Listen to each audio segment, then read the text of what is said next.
ఇదే కాదు, ఉత్తర భారతదేశంలో కుంభమేళాకు వేల కోట్ల రూపాయలు ఖర్చు పెట్టారు. గంగా నది పరిశుద్ధికి వేల కోట్ల రూపాయలు ఖర్చు పెట్టారు. నిన్నగాక మొన్న మన మేడారం జాతర జరిగింది.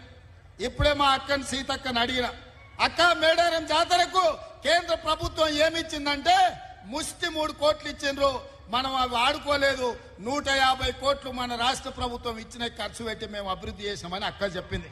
నేను అడుగుతున్న కిషన్ రెడ్డి, కుంభమేళా కోసం వేల కోట్లు ఖర్చు పెట్టుకునే మీరు మా ఆదివాసి బిడ్డలు దేశం నలుమూలల నుంచి 1.5 కోటి మంది వచ్చే మా మేడారం జాతరకు ముష్టి 3 కోట్లు ఇస్తారా? 3 కోట్లు ఇచ్చే మీకు మేము ఓట్లేసి సీట్లు ఇవ్వాలనా? ఇదేనా మీ నీతి, మీ జాతి అని నేను కిషన్ రెడ్డిని అడుగుతున్నా.